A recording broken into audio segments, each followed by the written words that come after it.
les amis, j'espère que vous allez bien. Alors comme mon entourage est au courant, ma famille est au courant, je suis au courant, il est bien entendu clair et net qu'il fallait que je vous mette au courant et vous annoncer si oui ou non Aiden aura l'handicap que je porte ou pas. La grande question c'était est-ce que moi j'allais être porteur de ce gène dominant qui est donc malade ou pas. Quand je fais un enfant et qu'une personne de taille normale, mes gynécologues m'ont expliqué que j'ai une chance sur 2 si j'ai le gène porteur dominant, donc le gène malade, j'ai une chance sur 2 de faire un enfant de petite taille. Si j'ai un gène qui n'est pas malade et donc non dominant, j'ai une chance sur 4. À 12 semaines de grossesse, en fait, ils font une amniosynthèse. Ils font ça à toutes les femmes qui le désirent pour voir si oui ou non il y a des risques de problèmes de morphologie. Et ils vont plus se centrer sur des personnes qui ont déjà des problèmes morphologiques et ils donnaient un peu plus d'importance. 12 semaines, ils m'ont donc proposé l'amniosynthèse que j'ai refusé. Il faut savoir que l'amniosynthèse c'est quelque chose c'est une aiguille qu'on fait passer par le nombril. Ils vont jusque dans je pense le placenta.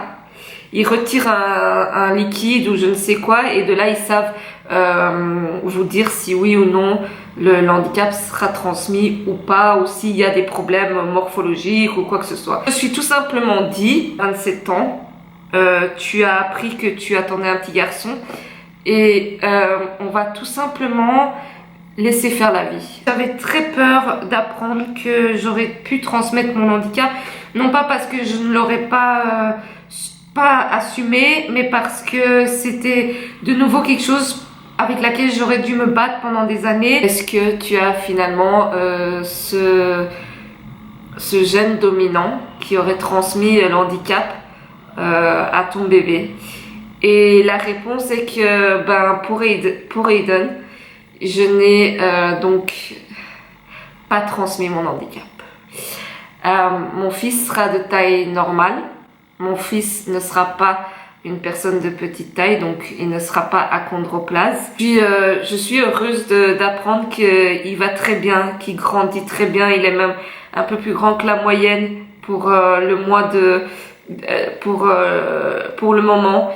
Et je suis très heureuse parce que c'est un poids en fait qui s'enlève. Je peux enfin souffler, je peux me dire que à 6 ans il sera aussi grand que moi et que à 10 ans j'aurai un petit garçon qui sera plus grand que moi et qui va jouer l'homme et qui va protéger sa maman, et à 15 ans j'aurai un vrai gaillard avec 3 têtes de puce, mais je me sentirai toujours surprotégée par mon fils. C'est bête hein, mais c'est un peu comme j'ai toujours eu avec mon petit frère. Il a tellement fort grandi.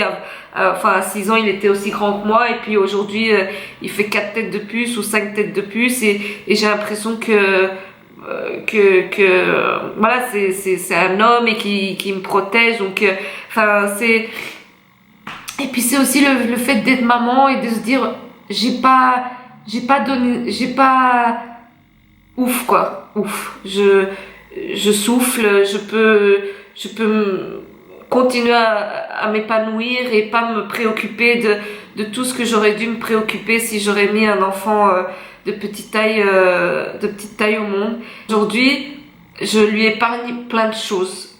Certes, il va être confronté quand il sera plus jeune ou quand il va aller à l'école à des petites remarques genre pourquoi ta maman est petite ou même pas hein, je sais pas, ça dépend. Je me projette un peu, mais il va éviter tout ce qui est moquerie sur lui ou soins ou enfin bref, voilà. Et en tant que maman qui veut protéger un peu sa progéniture, je suis contente de lui éviter entre guillemets tout ça. Mais si j'aurais dû me dire le contraire et que mon bébé aurait été achondroplase, mais je l'aurais aussi bien pris que le fait qu'il soit de taille normale, sauf que je me serais peut-être plus inquiétée pour la suite et de me dire comment je vais faire. Mes questions auraient été différentes, mais je l'aurais accepté autant que j'accepte le fait que mon fils aujourd'hui n'ait pas mon handicap. Énormément lu vos commentaires aussi, et il y en avait beaucoup qui me souhaitaient d'avoir un fils avec mon handicap pour pouvoir se foutre de ma gueule, parce qu'il disait clairement dans les commentaires, si ton fils est comme toi, je rigole, tu vas sûrement donner naissance à une personne malade comme toi, quelle honte, comment tu oses mettre au monde quelque chose or que tu es malade. Enfin, j'ai lu plein de choses et enfin voilà, je suis un peu hormonale, donc ça me touche un peu plus que d'habitude, mais ça va passer. Et déjà je comprends pas cette méchanceté du monde extérieur et de autant s'acharner sur un petit être qui n'est pas encore là, mis sur un site de propagande raciale où j'ai été insultée de pute de nègre, de mettre des enfants au monde qui sont ça me touche pas en le lisant, parce que c'est d'une intelligence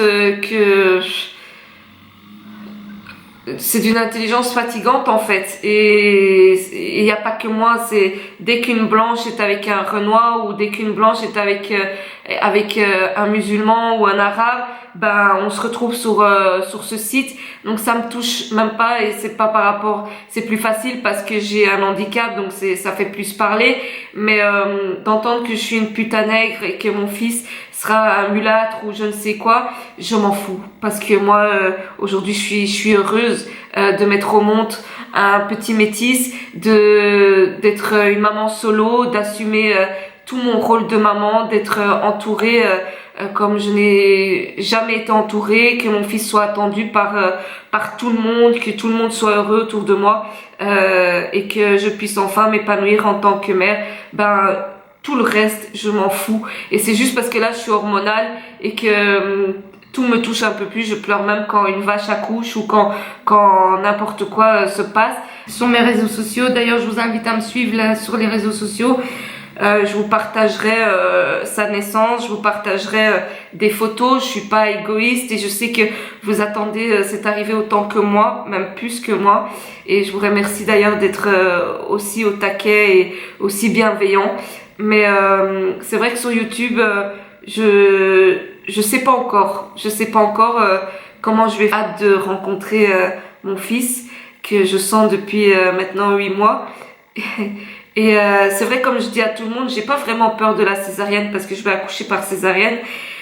J'ai pas peur de l'intervention, j'ai pas peur de tout ça, mais j'ai extrêmement peur, et je redoute ma rencontre avec lui, parce que je me dis mais c'est tellement grand, c'est tellement puissant, et donner la vie, et puis se dire voilà votre fils, et se dire pendant 20, 25, 30 ans on va vivre que pour lui, tu seras plus jamais seul, et c'est dingue quoi. Donc c'est vraiment quelque chose que je redoute énormément, mais en même temps j'ai tellement hâte qu'il arrive, qu'il soit là, que je puisse commencer ma vraie vie de femme. Croire en la vie, parfois ça fait du bien, et que parfois la vie elle est de votre côté, et voilà.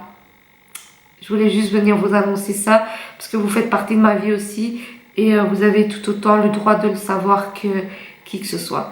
Je vous fais des énormes bisous, on se retrouve très bientôt pour une nouvelle vidéo, et prenez soin de vous. Ciao les amis.